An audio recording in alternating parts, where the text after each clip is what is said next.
Have the Los Angeles Lakers just committed the ultimate sin?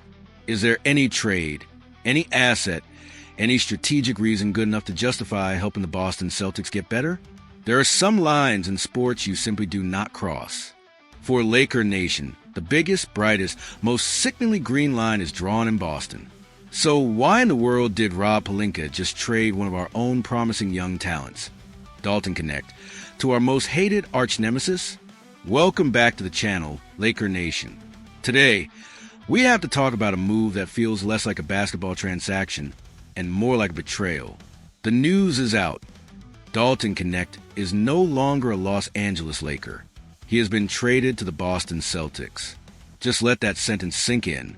A player we drafted, a player who showed flashes of real potential in the purple and gold, will now be wearing that green jersey. My initial reaction, and I'm sure it's the same for many of you, was pure shock and disgust. But after the initial wave of emotion, we have to do what we do here. Break it down.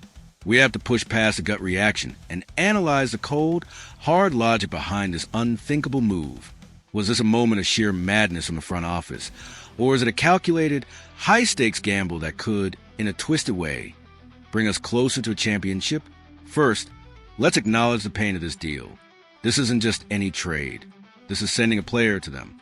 The history between our franchises is written in the blood, sweat, and tears of legends. It's Wilt versus Russell. It's Magic versus Bird. It's Kobe versus Pierce. These two teams are not supposed to make each other better. You compete with them, you beat them, but you do not help them. And in Dalton Knecht, we're not just talking about some end-of-the-bench player. We're talking about a guy who possessed real promise. A 6 feet 6 inches wing with a smooth shooting stroke and a versatile offensive game. We saw the flashes, the moments where you thought, this kid could be a real piece for us down the line. He was a young asset, a part of our future.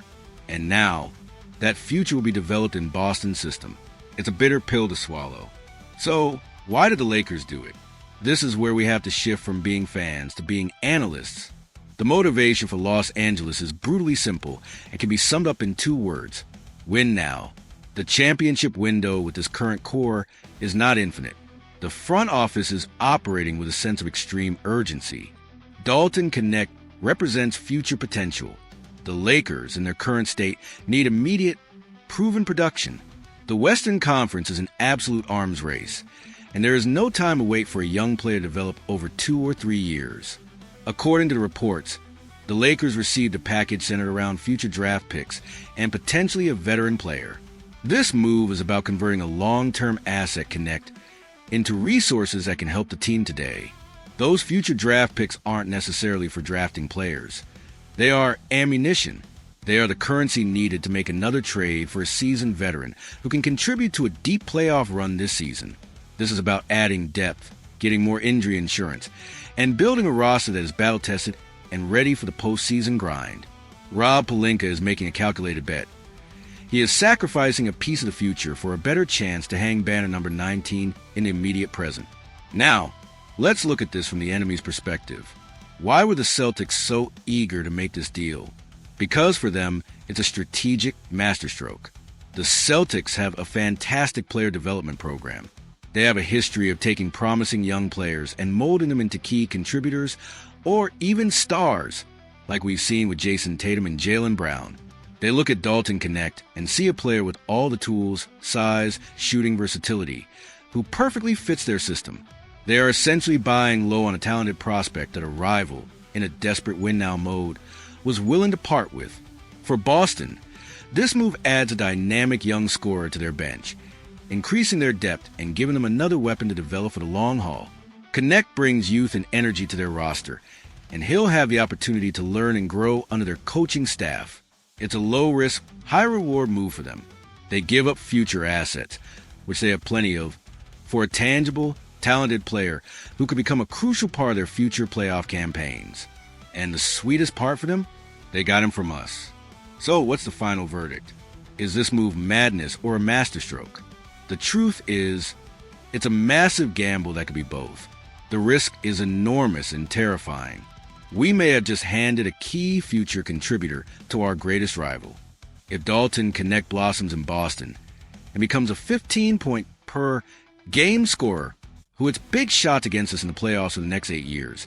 This trade will go down as an all-time disaster. It will be a permanent stain on this front office's record. The reward, however, is the only thing that matters to a team with our standards, a championship. If Rob Pelinka takes the asset acquired in this deal, the draft picks and a veteran, and successfully flips them for a player who becomes the missing piece to a title run, then the trade was a success. Period. In that scenario, it doesn't matter how well Knecht plays in Boston. If we are hoisting the Larry O'Brien trophy, the bitter taste of this trade will be washed away by champagne. The front office is betting everything that the banner they hope to hang will be worth the long-term pain of seeing a former Laker thrive in green. Only time will tell who truly won this trade.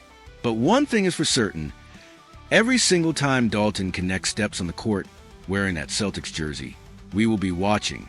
Every basket he scores will be a reminder of this decision. This wasn't just a trade, it was a legacy-defining bet. This is one of the most divisive moves the Lakers have made in years, and I absolutely need to know where Laker Nation stands on this. Was this a necessary, cold-blooded, win-now move to chase a title? Or was it an unforgivable sin to help our greatest enemy? Sound off in the comments below. I want to hear all the fire and all the logic. And if you're here for the deep dive analysis on every single Lakers move, no matter how painful, hit that like button to let me know.